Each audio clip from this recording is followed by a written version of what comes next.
Hello and welcome back to another podcast. My name is Sawera Ahmed and I'm a trainee sports journalist at Pulse Social. Today's guest is Vinujah, a service manager at Hestia Crisis Cove. She is going to discuss the stigma around mental health and what support is available for people. Hello, Vinujah. Oh, hi. Thank you for having me today. No worries. Thank you for being on our podcast. How are you? I'm all good. How are you? I'm good, thank you. So, can you just start off by introducing yourself and giving an overview of the charity that you work for?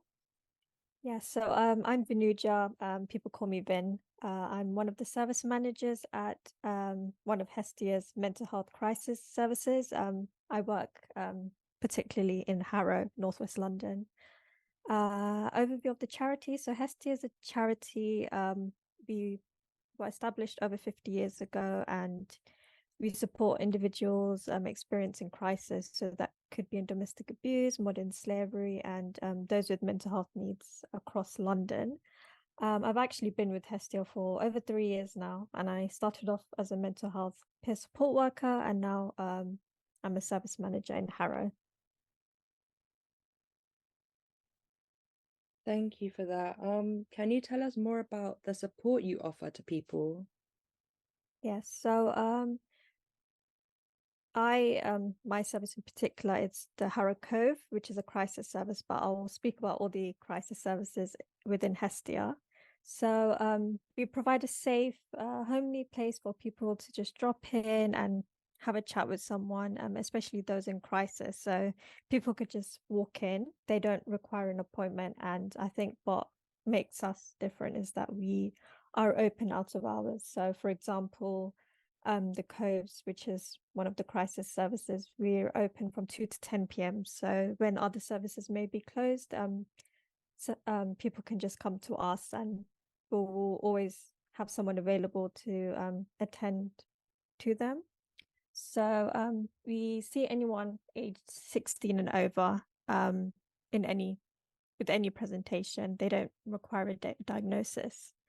In terms of our team, we're a team of peer support and recovery workers. So we either have lived experience and or experience working in mental health settings. So, some of our staff members have studied psychology or have done like a certificate in counseling, for example.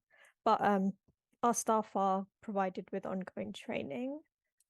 In terms of the one-to-one support we offer, it's when someone comes in, what they can expect is a listening ear, coping strategies. So, for example, if they're struggling with sleeping, for example, we would provide them with like grounding techniques. So techniques they can use to improve their mental health. We also signpost them. So we don't want anyone to feel like, they're just being left. So we signpost them or refer them to longer term support, but they are free to use our services during our opening times whenever they want. We also have group activities across all the mental health crisis services. For example, I know in Kensington and Chelsea, Westminster crisis service, they have a men's support group. In Brent and Harrow, we have an arts and crafts, a tea and chat. So it just gives them a space to also connect with others. A lot of us people attending the services, they are isolated, so it just gives them a chance to meet other people. And I think the benefits of our service is that we are accessible for anyone age 16 and over, and we don't require any sort of we don't have a criteria basically. And we also have interpreters. So I do know that London, it's a very diverse city, so we also have interpreters on board for people to use if they struggle with speaking English. And also a diverse team. We have staff members who can speak a range of languages, so I think that helps as well. Of course, I can definitely see that you have a really beneficial charity and is definitely supporting a lot of people. Mhm. So this is more on you. What would you say mental health means to you, especially today? Yeah. I think it's important to emphasize that we all have mental health, just like we all have physical health, we all have mental health. What it means in particular to me, so I'm a woman of color, so I'm aware of the stigma, the taboo around mental health. I've seen it, I've experienced it. So me working in mental health, I want to bring that change in removing the stigma, creating awareness of what mental health is, the signs of, your mental health deteriorating, and also the services available in the community. I know that, we had a pandemic, we're still kind of going through it, but it's decreased a lot. But it the pandemic definitely affected our mental health, our well-being. There's a lot of research that proves that. I think on top of that, the cost of living as well. Like when you read the news, there's just so much going on. So in fact, the Coves, it was established just after the first lockdown. So we were purely just providing virtual support, but then we slowly encouraged people to access our face-to-face support as well, just because of the importance of human contact. And yeah, I think all of this is why it is important for Hestia to bring these services to the community across London, just to show that, support is available. Um, people can just go on our website and see what Hestia has to offer in the area. Definitely, I agree, especially with the stigma, where Mhm. people think people do not suffer with mental health issues when they actually Mhm. do. Yeah, no, definitely. And yeah, that's why we're in this job. I think that we just want to create that awareness that, anyone can have mental health issues. Of course. You briefly mentioned it on this question, but over the Mhm. years, would you say mental health is rising or declining now? So I think, yeah, the research shows that mental health issues are rising, but I think we need to be aware that there is more awareness today of what mental health is. So more people are talking about it. So like if you go back, I don't know, like 20 years ago, I think you know, there was no awareness of what mental health is, what anxiety, what depression is, what PTSD is. But today, more people are talking about it. We have social media, we have services like Hestia um, who are developing these services to create awareness. And it's also important to note that certain demographics are more affected. For example, people who identify as LGBTQ plus, people from ethnic minority backgrounds. So, our services, our crisis services are welcome to all individuals. We just give them a safe, non-judgmental space for people to talk about, what they're going through. For example, at our mental health crisis services, we see people who have never sought support before. So our recovery support workers have been able to support them and direct them in the right direction. Yeah, that is definitely really important, especially when people feel as if they can't open up with people around them. They can Mhm. never come to you. Yeah, I think a lot of the times we don't want to talk about our problems to people close to us because, we feel like we might be judged. They might not understand what we're going through, but if you go to a total stranger, it does help because you know that there is no personal connection in a way. So you know that, if I tell you something, it's not going to, like, my family's not going to find out. And we are trained. So I think that's another thing that helps. Definitely, that's the most important part. So speaking more on family relationships and also friendship and everything.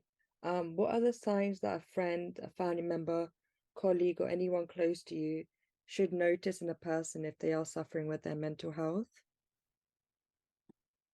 I think one major sign is isolation. I think generally when our mental health is not at its best, we tend to isolate ourselves.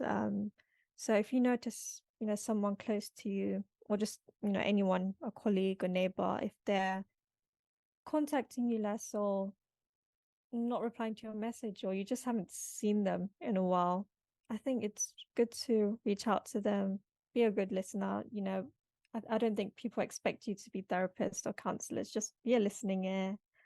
And that could be as simple as inviting them for a coffee, or it could be going for a walk in the park.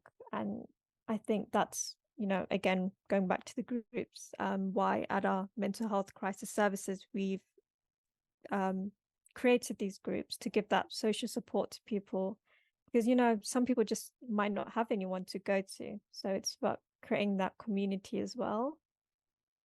Another thing is that you might have someone in your life who is quite irritable. So you might notice them getting upset over small things. It might be small things to you, but usually there is something else going on. So again, give them a safe space to explore how they're feeling, find out, if there's something else going on, and offer to help them support. So if you go on a Hestia website, for example, you can see what services are available. You can help them access the support. You can, tell them, look, I'll come with you, just be with them and let them know that you're here. They're not alone. I definitely agree. Just being there for them and knowing that they're not alone, that's really important. Yeah. What advice would you give to someone who is suffering with their mental health and if they are unsure of what to do? I think reaching out for support, it is daunting. But I would say the first thing to do is talk to someone, confide in someone you can trust. It could be anyone, really. It could be a friend, it could be a parent, sibling, colleague, anyone you feel like you can talk to. There's a GP as well. Your first step. So it could be, again, friend, family, anyone close to you, your GP. The GP should be, again, able to direct you to the right support. We often see people coming into our mental health services accompanied by a friend or family. So, yeah, you're not alone. You can bring your friends and family. You have, services such as Hestia as well. But yeah, I think it's important to know that, once you make that first step, things tend to, it's your first step. So things are going to improve. But it's about making the first step. Of course. What would you say would help people make the first step? I think having someone with you, like throughout your journey, it helps to have someone who's there with you to kind of like encourage or push you. But that's not working out, or if that's not an option for you, like definitely pick up the phone, call your GP, or there are also 24/7 crisis helplines, so like Samaritans or shouts that service users or people can use. Of course. We want to say thank you for all your advice and information on Hestia. Yeah. Thank you for having me, and check out our website to see what support we can offer you, and you're not alone. Thank you. Thank you so much. Have a good day. You too.